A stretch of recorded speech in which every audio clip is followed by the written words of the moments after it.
Larin वान वारट की उम्र 44 साल थी। वो बॉस्टन में कायम एक कंपनी करिकुलम एसोसिएट्स के रियाजी के इदारियाती शोबे में काम करती थी, जो असातिज़ा को तालीमी वसाइल फराहम करती है। दिसंबर 2023 में वो और उनके शौहर अर्नस्ट छुट्टियां मनाने के लिए बहामास रवाना हुए। उनकी मंजिल वेस्टर्न न्यू प्रोविडेंस के केबल बीच पर वाक़ सैंडल्स राइल बहामे रिजोर्ट थी, जो सबसे ज्यादा आबादी वाला जजीरा है। ये होटल एक पुरतयुश 5 स्टार रिजोर्ट था जो सिर्फ बालिग अफराद के लिए मखसूस था। लारिन और अर्नस्ट की शादी को 13 साल हो चुके थे और ये सफर उनके लिए एक बेहतरीन वक्फा था। वो काफी अरसे से इस शानदार सफर के मुंतजिर थे और आखिरकार ये मौका आ ही गया। साफ सफेद रीतीले फूलों जैसे साहिल पर कायम ये अजीम अलशान होटल खजूर के दरख्तों और चमकते फिरोजी पानियों से घिरा हुआ था। ये जगह जन्नत जैसी लगती थी, मगर लहरों के नीचे एक पोशीदा खतरा मौजूद था। एक ऐसा खतरा जिसके बारे में सब जानते हैं मगर अक्सर नजरअंदाज करते हैं। शार्क। बहामास अपनी शानदार शार्क सरगर्मियों के लिए मशहूर है। ये बैन अल-अक़वामी मरकज समझा जाता है जहां दुनिया भर से शार्क डाइवर आते हैं ताकि यहाँ की हयातियाती तनव्वो का तजर्बा कर सके। ये पानी समंदरी हयात से भरपूर है जहाँ मरजान की चट्टानें, प्लिंक्टन, समंदरी कछुए, व्हेल, डॉल्फिन, मैनियटी और शार्क सब मौजूद है। दरहकीकत बहामास ने 2011 में बहरीन ओकियानूस का पहला शार्क महफूज इलाका कायम किया था और यहाँ 40 से ज्यादा अक़साम की शार्क पाई जाती है। शार्क की वजह से आने वाली सियाहत हर साल बहामास की मईशत को $100 मिलियन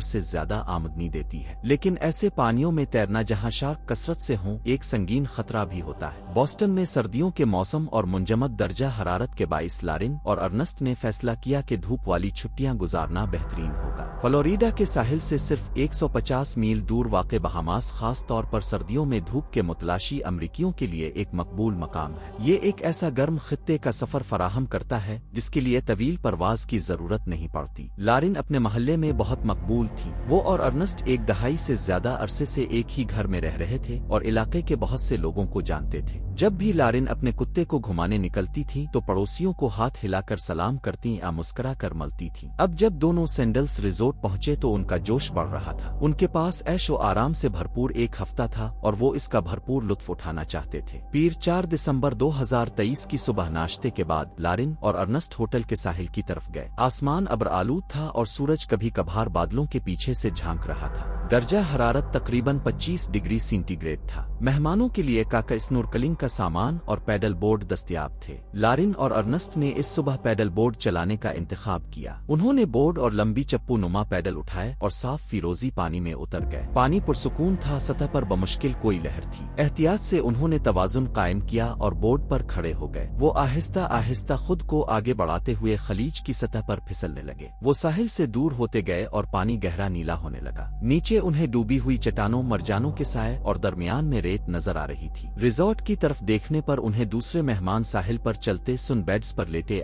पानी में तैरते दिखाई दे रहे थे। वो मजीद दूर निकल गए और साहिल के आखिरी हिस्से की तरफ बढ़ने लगे। अब वो तकरीबन 3/4 मील दूर थे और वापस मुड़ने ही वाले थे कि खलीज के गहरे पानियों में एक खौफनाक वाकया पेश आया। वो शार्क के इलाके में दाखिल हो चुके थे। उनके नीचे एक शार्क चक्कर लगा रही थी। इसे पानी की सतह पर बोर्ड्स का खाका नजर आ रहा था। कभी कभार पानी में डूबने वाले पेडल्स इसे सेल के पंख जैसे लग सकते थे, जो शार्क की आम खुराक है। वो सीधी लारिन के बोर्ड की तरफ लपकी और पानी को चीरती हुई ऊपर आई। इसने जबड़े खोले, आंखें पलट गईं और बोर्ड से टकरा गई। लारिन पानी में जा गिरी और उसका पैडल हाथ से छूट गया। पहले तो इसे समझ ही न आया कि हुआ क्या है। जब वो सांस लेने के लिए ऊपर आई तो फौरन बोर्ड की तरफ बढ़ने लगी, मगर अर्नस्ट ने सब देख लिया था। इसने सतह के नीचे एक बड़ा साया देखा था, ठीक एक लम्हा पहले जब लारिन टकराई थी, और अब वो दोबारा हमले के लिए आ रहा था। शार्क ने दोबारा हमला किया और उसने लारिन के पहलू में दांत गाड़ दिए। दबाव इतना शदीद था कि इसका जिस्म कुचल सा गया। वो चीखी और अर्नस्ट मदद के लिए चलाया। वो अपनी बीवी पर हमला होते देख रहा था और कुछ नहीं कर सकता था। पानी झाग बनकर अलिफाबलिनी लगा जबकि लारिन खुद को संभालने की कोशिश कर रही थी। शार्क ने सर को दाएं बाएं झटके दिए और वो इसके जबड़ों में बुरी तरह हिलती रही। साहिल पर मौजूद लोगों ने चीखें सुने और पानी की तरफ देखा। उन्होंने दोनों को मुसीबत में देखा और समझ गए कि क्या हो रहा है। एक लाइफ गार्ड फौरन हरकत में आया। वो रेस्क्यू कुश्ती में कूदा, इंजन स्टार्ट किया किया और पूरी रफ्तार से उनकी तरफ बढ़ा। जब वो पहुंचा तो इसे पानी के नीचे शार्क का सियाह साया नजर आ रहा था। वो बहुत बड़ी थी, कुश्ती से भी लंबी। वो अभी भी इन दोनों में दिलचस्पी रखती थी और खतरा बरकरार था। इसने लारिन को कुश्ती में खींचा और फिर अर्नेस्ट को हाथ देकर अंदर चढ़ाया, मगर लारिन बेहोश थी। इसके दाएं पहलू और कूल्हे का हिस्सा बुरी तरह चबा हुआ था और दायां बाजू शदीद जख्मी था। शार्क ने पट्टे और खून की नालियां काट दी थीं और वो बहुत ज्यादा खून खो चुकी थी। ये सब बहुत तेजी से हुआ। शार्क करीब ही मंडला रही थी, शायद इंतजार में कि शिकार कमजोर हो जाए। ये एक आम हिकमत अमली है ताकि वो खुद जख्मी होने से बच सके, मगर पहला ही काट मोहलिक साबित हुआ। लाइफ गार्ड और अर्नेस्ट की CPR की कोशिशें बेसूद रहें और लारिन जख्मों की ताब न लाते हुए चल बसी। एम्बुलेंस पहले ही बुला ली गई थी। जब वो साहिल पहुंचे तो इसे स्ट्रेचर पर अस्पताल ले जाया गया, मगर बहुत देर हो चुकी थी। ये सानिहा देखने वालों के लिए शदीद सदमे का बाइस बना। रिजोर्ट के अमले और सयाहों पर गहरा असर पड़ा और खबर उसके आबाई इलाके तक पहुंची, जहां पड़ोसियों को शदीद दुख हुआ। मोहलिक शार्क हमले इंतहाई नायाब होते हैं। औसतन साल में दुनिया भर में सिर्फ 10, मगर लारिन एक हफ्ते में शार्क के हमले से मरने वाली 2 ख्वातीन में से एक थी। वो इंतहाई बदकिस्मत थी। अगर वो 1-2 घंटे बाद पानी में जाती तो शायद ये सानिहा ना होता। लारिन को मारने वाली शार्क की किस्म की शनाख्त नहीं हो सकी। रिजोर्ट की एक गाइड में इर्द गिर्द के पानियों में शार्क के साथ तैराकी और गौताखोरी की तशहीर की जाती है। उन्हें ज्यादातर पुरअमन अक़साम बताया जाता है, मगर ये भी मरूफ है कि दुनिया की कुछ खतरनाक तरीन शार्क भी उन्हीं पानियों में पाई जाती हैं, मसलन टाइगर शार्क और बाल शार्क, जो जारहाना मिजाज के लिए मशहूर है। बहामास का शार्क महफूज इलाका 2,43,000 मुरब्बा मील से ज्यादा फैला हुआ है और इसे दुनिया का शार्क डाइविंग दारुल हुकूमत कहा जाता है। अगरचे हमले कम होते हैं, लेकिन जब भी हम पानी में दाखिल होते हैं तो दरअसल हम ऐसे इलाके में होते हैं जहां किसी भी लम्हे शार्क हमें हमारे खौफनाक आखिरी अंजाम तक पहुंचा सकती है।